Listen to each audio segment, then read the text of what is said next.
Any plan to change Afghanistan situation? Are you able to recognize Taliban?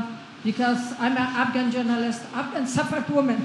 Any comment about Afghanistan? What's your future plan for Afghan people, especially Afghan? I have a little hard time understanding you. Where are you from? Actually, it's a beautiful voice and a beautiful accent. The only problem is I can't understand a word you're saying. But I just say this, good luck.